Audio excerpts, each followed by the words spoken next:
This is just me trying to break up this hard brown sugar with no lasong batu. What am I making today? Well, I'm glad you asked. Nobody. My brother was trying to be healthy and he bought some fresh produce.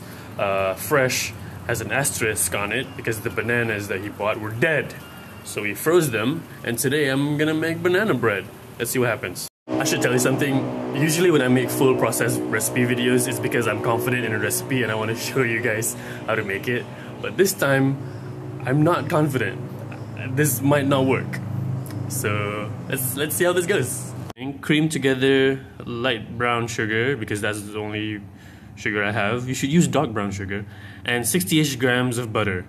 Why 60-ish grams and why the spoon? Well, I don't have a mixer, and more on the 60 grams later. I like to use approximations instead of grammage because I don't have a scale at home and I don't think it affects things too much. And why 60-ish? Because the recipe is American and it says half a stick of butter. They don't sell butters in sticks in Malaysia. You will more often find those butter bricks. Like the Tatura butter thing or the New Zealand whatever butter thing, those come in bricks, and those are approximately double the size of American butter sticks. Okay? So I do the lazy math, which is to do a quarter of the butter block, and that's it. Even though different brands have different grammages, some are 250 grams, some are 225, but it'll come out fine anyway. I wouldn't worry too much about it. It's food, you're gonna eat it. The one to be precise about this is 64 grams, but I'm using 62 point something. Why would you want to be so precise about this? The best thing about making desserts, how to make good ones, is not really the actual measurements. What's more important and more useful is if you use baker's percentages, where 100% is the flour and then everything is a percentage off of that 100%. This way you can scale the recipe as needed. Also use better quality ingredients and make it fresh. Alright. Well, that's it. Ideally, you should cream this with a mixer until it changes color and becomes light, but I can't do that with my spoon and bowl situation. So next into the wet team is sour cream. Let's talk about sour cream. So the reason you put sour cream in here is I don't know. I'm not sure why it's here. You can substitute with yogurt or with milk or soy milk, 1/3 of a cup. I eyeballed this. This is about 3 tablespoons. My best guess is it adds moisture into it, and the dairy makes it taste better, and the sour notes sort of is fun. I don't know, man. Put it, don't put it. It's better if you put it in, I know that. So do it. This person is saying the acid in the sour cream activates the baking soda. Now how come I don't need to put acid in my cookies? Insanity. Also 2 eggs. Chip it. Chicken eggs. Alright, looks like that. Now for the dry team. 1.5 cups of wheat flour.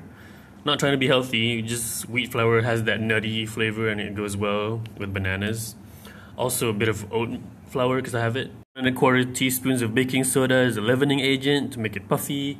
And 3/4 teaspoons of salt. I have to whisk this with a fork, and then that's all the dry ingredients. Probably know this already, but never make bananas with fresh bananas. They should go at least brown on the edges and soft and pudding-like. That's peak banana bread bananas. Yeah, alright, let's heat this up. In fact, this step is where I fail the most. I have no idea how many bananas you should put in a banana bread, because they say 4 large ones or like half a cup. You can't buy bananas in cups. How do you measure bananas? So anyway, this is how much bananas I'm gonna use. More wisdom from the same person. Hey, what if I measure the mush and then I don't have enough mush? Then what? I just eat mush? What if I have leftover mush? Who just eats mushy bananas as a snack while they make banana bread? More insanity. Hot tip, it's ideal that you roast them. Alright, here goes. Firepower. You make pancakes or something with extra banana mush. Oh, so every time I want to make banana bread, I have to be prepared to make the entire dinner banana themed? Why don't you put banana in the fried rice? Why don't you put banana on a fork? Why don't you put banana on the fingernails and then eat your fingernails? Put banana in your hair and make it banana hair. The recipe says to mix the flour with the wet and then add the bananas. I think it's a little weird because then when you mix this, you're whipping up and creating more gluten and making it tough. So I'm gonna mix the wet first and then add the dry in. Okay. Sure you have this paper thing and I like to get some extra sugar and sprinkle it on top, so it gets a little crunchy, crackly thing. Also, preheat your oven to 180 degrees Celsius. Spinning banana dough. I will see you in an hour. See you in an hour. Banana bread. You're right, and I understand what you mean. However, my frustration lies more in how very often if I read the recipes online, they don't follow standard unit of measurements, they don't use grams. But when they get into fruit varieties, it's even more of a mess. Remember the butter thing I was ranting about? So I have to figure out what half a steak means in units that we know in Malaysian stores, and then figure out a lazy way to do that so I don't have to bust out a scale every time I want to make a banana bread. That's one problem. You know, the recipe is American. When they say large, very ripe bananas, what they mean are this kind of bananas, the Cavendish banana, which is the typical banana variety they have in American shops. These are not the ones that you might often see in Malaysian stores. Approximate equivalent would be pisang berangan, which is what I have, and they have about the same length and sort of size as the Cavendish, but they are a little shorter. So, do I account for that? Do I not account for that? I might need to, I might not, but you know. You, the smart banana shopper, might just go by grams. Hey, X grams of bananas and X grams of this bananas is probably the same, right? Except Cavendish bananas have a thicker skin, so this grammage will be a lot less edible portion compared to the Berangan variety. So how? This gets even trickier in Malaysia because you have different varieties of bananas. They all have different starch contents, different levels of sweetness, and they all taste different with different thickness of rinds. It's overwhelming. Fortunately or unfortunately, there's already a cheat here. It says about 1.5 cups of bananas and 1.5 cups of all-purpose flour. That means, according to baker's percentages, what you need to have is as much bananas as you have flour. That's it. I have consulted multiple banana bread veterans on this issue, and they all tell me that the only way to get the consistent ratio is to weigh the bananas and the flour beforehand. I did not do that. It looks like banana bread.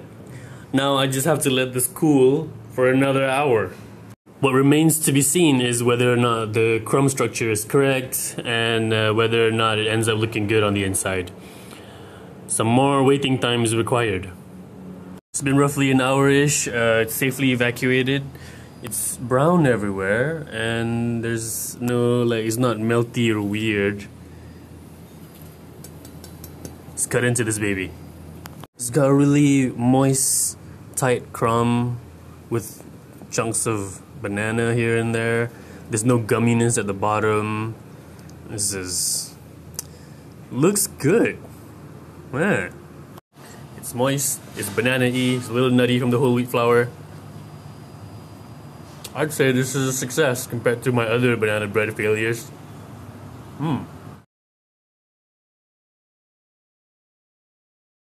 Oh, it is some time later, and I have another set of bananas. I deliberately didn't eat these and let them brown, and I got a scale. It's pretty cheap, so hopefully this one turns out in a way that doesn't make me go insane. Using all of it, 360 grams of bananas. So I'm gonna put in 360 grams of flour into the party. I'm not gonna change any of the other measurements in this same recipe, because I wanna see how it affects the banana bread. Things I do for science. I had to pull it out because this part got starting to burn. Yeah, that was 45 minutes, and now I'm gonna rest it and see how it goes. Hey, it's cold now. See, it looks normal. All right. What happened is I burnt it. Okay. Let me explain what happened. The recipe I've been using assumes I have a loaf pan that looks kind of like this. Okay. And with the volume of the dough followed through in the recipe, the dough or the batter will sit in the pan like that. Now, with the radiated heat of the oven, and the temperature that we bake it in, with the time that we bake it in, this will bake evenly, and then we have a nice banana bread. However, I don't have this kind of loaf pan, and the loaf pan I've been using is a lot wider than it is tall. But with the same volume of dough, in the first batch, it sits like this, okay? With the same radiated heat in the oven and the same temperature and the same baking time, it still bakes fine because most of the dough or batter still sits in this conductive area here. So it all bakes okay, no problem. However, the latest batch has a different dough volume and it sits in the pan more like that. Because of this, can you guess what happened? The radiated heat and then the part of the batter that touches the loaf is different now. There's a different geometry, which resulted in, when I bake it in this at this heat for this long, there's a wet spot in the center and the top here gets burnt. So what I had to do was cut off all the burnt bits, and then I have to reinsert this guy at a different temperature and at a longer time. This is annoying to me. I know some of you are thinking, hey, Moose, why don't you just follow the recipe correctly and then not mess with the volume? Here's why.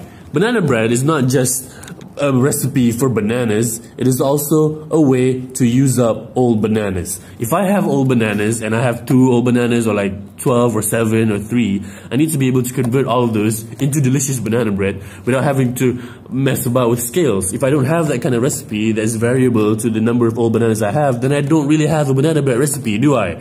What I have is, I don't know, just good banana bread on the side and wet chocolate in the middle. This is not what banana bread is about. Clearly, if there's anything you want to learn from this video, is that baking is difficult to do. Will I ever get this right? Maybe. Sometime in the future, I will return. Another episode where I get this right and share a recipe everybody can use. But until then,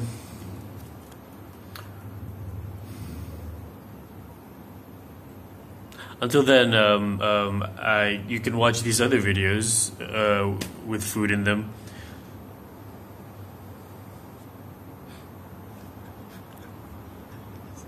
I tried so hard. It's not bad actually. It's not dry, it's not wet. Boom, boom, boom.